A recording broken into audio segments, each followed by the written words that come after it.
కేసీఆర్ గారి వల్లనైతే తెలంగాణ వచ్చిందో ఇవాళ కేసీఆర్ గారి ఆనవాళ్లు తుడిచేసే క్రమంలో ఆ కేసీఆర్ గారిని చిన్నగా చేసి చూపెట్టే క్రమంలో తెలంగాణ అస్తిత్వం మీదనే దాడి జరుగుతూ ఉన్నది. తెలంగాణలోని అస్తిత్వ ఆనవాళ్ల మీద దాడి జరుగుతూ ఉన్నది. మీరు గమనించండి ఏమేం జరుగుతున్నదో. నిన్నగాక మొన్న మన తెలంగాణ ఆర్టీసీ లోగోలో కాకతీయ కళాతోరణం మాయమైపోయింది. నిన్నగాక మొన్న అందులో చార్మినార్ మాయమైపోయింది. ఇవాళ తెలంగాణ తల్లిలో తెలంగాణ తల్లి కాదు, వాళ్ళు పెట్టింది కాంగ్రెస్ తల్లి. ఆ కాంగ్రెస్ తల్లి ఏదైతే తెలంగాణ తల్లి అని చెప్పి ఇవాళ అక్కడ ముఖ్యమంత్రి బిల్డప్ ఇస్తా ఉన్నాడో అందులో బతుకమ్మ మాయమైపోయింది. ముందు బతుకమ్మ చీరలు మాయమైపోయినాయి, ఇవాళ బతుకమ్మ మాయమైంది. నిన్న రాష్ట్ర ప్రభుత్వం ఆ తెలంగాణ తల్లి కొత్తగా ఎట్లుంటుందో చూపెట్టే ఒక చిత్రాన్ని విడుదల చేయగానే సోషల్ మీడియాలో తమ్ముళ్ళు జోకులు వెలుస్తా ఉన్నారు. ఏమంటున్నారు? సెక్రటేరియట్ లో లంకె బిందెలు లేవని అర్థమైపోయిందట రేవంత్ రెడ్డికి. లంకె బిందెలు ఉంటాయని కొని వచ్చిండు, లంకె బిందెలు లేవు. అందుకే ఏం చేసిండు, తెలంగాణ తల్లి నెత్తి మీద ఉన్న బంగారు కిరీటాన్ని, అందులో ఉండే కోహినూరు వజ్రాన్ని ఇలా దొంగలెత్తుకపోయినరు అని చెప్పి మొత్తం సోషల్ మీడియాలో జోకులు వేస్తా ఉన్నారు. ఇవాళ కేవలం తల్లి కిరీటాన్ని మాత్రమే కాదు, ఒక దేవతా రూపంలో బ్రహ్మాండంగా మనం అందరం ఆరాధించుకునే విధంగా అద్భుతంగా తెలంగాణ ఉద్యమంలో జన్మించిన తెలంగాణ తల్లిని చిన్నగా చేసి చూపెట్టే ప్రయత్నం ఈ ముఖ్యమంత్రి చేస్తా ఉన్నాడు. ఆనాడు స్వాతంత్ర పోరాటంలో భారత మాత ఎట్లయితే పుట్టిందో, భారత మాత ఎట్లయితే జనించిందో, అట్లనే పాల సముద్రం చిలికినప్పుడు లక్ష్మీదేవి ఎట్లయితే ఆవిర్భవించిందో ఉద్యమ కడలి మదనంలో తెలంగాణ తల్లి ఉద్భవించింది. తెలంగాణ తల్లి రూపాన్ని ఉమ్మడి ఉద్వేగంతో తెలంగాణ ఉద్యమం తీర్చిదిద్దింది.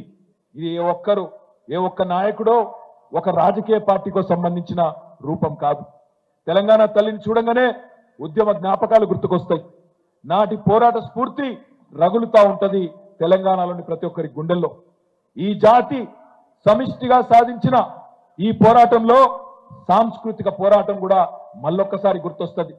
ఒకనాడు ఎక్కిరించబడ్డాం మనం, మీకు భాష రాదు, మీ యాస సక్కగా లేదు, మీకు పరిపాలన రాదు, దబ్బన తెలంగాణ ఇస్తే కూడా మీకు పరిపాలన చేతనైతదా, మీకు అన్నం దినుడు నేర్పిందే మేము అంటూ ఎక్కిరించిన వాళ్ళ నోరులు మూతపడే విధంగా 10 ఏళ్లలోనే తెలంగాణను భారతదేశంలో అగ్రభాగాన నిలబెట్టింది కేసీఆర్ నాయకత్వం అనే మాట మళ్ళొక్కసారి నేను మీకు గుర్తు చేస్తా ఉన్నా.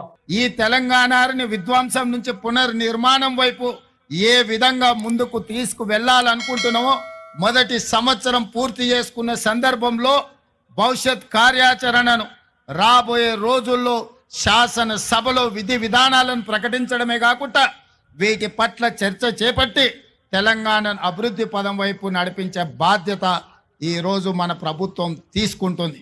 అందుకే మిత్రులారా, తెలంగాణ ఉద్యమం సందర్భంగా సర్వం కోల్పోయి ఈరోజు తెలంగాణ ప్రభుత్వాల నిర్లక్ష్యానికి గుర్తింపుకు నోచుకోక ఇబ్బంది పడుతున్న కొంతమంది కవులను, కొంతమంది ప్రముఖులను ఈరోజు గుర్తించాలని, గుర్తించిన వాళ్ళను గౌరవించాలని, గౌరవించిన వాళ్ళను సన్మానించాలని, సన్మానంలో భాగంగా వాళ్ళను కొంత ఆర్థికంగా కూడా ఆదుకోవాలన్న ఆలోచన ఈ రాష్ట్ర ప్రభుత్వం చేసింది. అందుకే మీడియా మిత్రుల వేలాది మంది తెలంగాణ బిడ్డల సమక్షంలో ఈ తెలంగాణ కోసం సర్వం ఒడ్డి సర్వం కోల్పోయిన గొప్ప కవులు, కళాకారులు, ఉద్యమ బాటన లక్షలాది మంది విద్యార్థి నిరుద్యోగ యువకులను ఉద్యమ బాట పట్టించిన ఈ కవులను, కళాకారులను సన్మానించుకోవాలన్న ఆలోచనతో వారిని గుర్తించే ప్రయత్నం చేసింది. అందులో గూడ అంజయ్య తెలంగాణ ఉద్యమం సందర్భంగా అయ్యోనివా ఓరి రాజుగానే, అయ్యోనివా అనే పాట, లేదా ఓరి రాజుగా అనే పాట, ఇలాంటి గొప్ప గొప్ప పాటల ద్వారా తెలంగాణ ఉద్యమాన్ని ముందుకు నడిపించిన గూడె అంజయ్యను తెలంగాణ విధంగా గద్దర్ అన్న అంటే మీకు తెలుసు. గద్దర్ అన్న గురించి నేను పరిచయం చేయాల్సిన అవసరం లేదు. గద్దర్ అన్న గురించి తెలియని వాళ్ళు ఈ 4 కోట్ల జనాలలో ఎవరూ లేరంటే అతిశయోక్తి కాదు. వారే కాదు, బండెనుక బండి గట్టి ఈ పాట పాడని వారు, ఈ పాట వినని వారు లేరు. బండి యాదగిరి కుటుంబాన్ని ఈ రోజు తెలంగాణ రాష్ట్ర ప్రభుత్వం గౌరవించాలని నిర్ణయం తీసుకున్నది. అదేవిధంగా ఇంతకుముందే సన్మానించుకున్న అందశ్రీ గురించి నేను కొత్తగా చెప్పవలసిన అవసరం లేదు. అదేవిధంగా గోరెటి వెంకన్న, అదేవిధంగా సుద్దాల అశోక్ తేజ, అదేవిధంగా జయరాజ్, అదేవిధంగా పాశం యాదగిరి, అదేవిధంగా ఎక్క యాదగిరిరావు గారు ఈరోజు మనం నివాళులు అర్పించే అమరవీరుల స్తూపాన్ని ఎక్క యాదగిరిరావు గారే తీర్చిదిద్దిండ్రు. ఈ 9 మంది కవులను, కళాకారులను తెలంగాణ రాష్ట్ర ప్రభుత్వం గుర్తించడమే కాకుండా వారికి ఫ్యూచర్ సిటీలో 300 గజాల ఇంటి స్థలాన్ని ఇవ్వడమే కాకుండా ₹1 కోటి నగదు ఇవ్వడం ద్వారా ఒక తామర పత్రాన్ని తెలంగాణ రాష్ట్ర ప్రభుత్వం ద్వారా వారికి ఇవ్వడం, భవిష్యత్ తరాలు వాళ్ళ మనుమలు ములి మనుమనులు ఆ తామర పత్రాన్ని చూసి తెలంగాణ రాష్ట్ర ప్రభుత్వం వాళ్ళ కుటుంబ సభ్యులను గుర్తించింది. తెలంగాణ ఉద్యమంలో వారి త్యాగం, వారి పోరాటం ఎంతో స్ఫూర్తిని నింపింది అని చెప్పి ఈ 9 మంది కవులను, కళాకారులను తెలంగాణ రాష్ట్ర ప్రభుత్వం గుర్తించి సన్మానించాలనుకుంటుంది.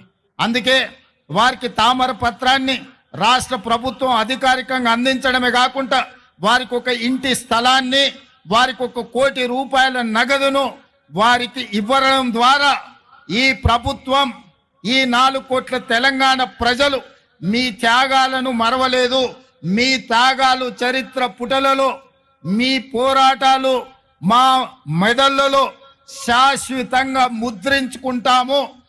మిమ్మల్ని గుండెల్లో పెట్టి చూసుకోవడమే కాదు, 4 కోట్ల తెలంగాణ ప్రజలు, తెలంగాణ రాష్ట్ర ఆకాంక్ష ఉన్న ప్రతి వాడు మిమ్మల్ని భుజాల మీద మోస్తారు అనే ఒక సందేశాన్ని అందించడం కోసమే ఈ రోజు వీళ్ళను గుర్తించడం జరిగింది. వాళ్ళకి ఇంటి స్థలమో లేకపోతే ₹1 కోటి ఆర్థిక ప్రయోజనం కోసమో ఈ రాష్ట్ర ప్రభుత్వం ఈ కార్యక్రమాన్ని చేపట్టలేదు. 4 కోట్ల తెలంగాణ ప్రజలు మీ త్యాగాన్ని, మీ సర్వం వడ్డడం వల్ల ఈరోజు తెలంగాణ రాష్ట్రం వచ్చింది. అందుకే ఈ రాష్ట్ర ప్రభుత్వం మిమ్మల్ని గుర్తిస్తుంది, గౌరవిస్తుందన్న సంకేతాన్ని ప్రపంచానికి అందించడం కోసమే ఈరోజు ఈ కార్యక్రమాన్ని తీసుకున్నాం. పెద్ద ఎత్తున ఇక్కడికి వచ్చేసిన వేలాది మంది చప్పట్ల ద్వారా ఈ కవులను, కళాకారులను అభినందించాల్సిందిగా మీ అందరికీ నేను విజ్ఞప్తి చేస్తున్నా. మిత్రులారా, కొద్ది మందికి బాధ ఉండొచ్చు, ఆవేదన ఉండొచ్చు, దుఃఖం ఉండొచ్చు.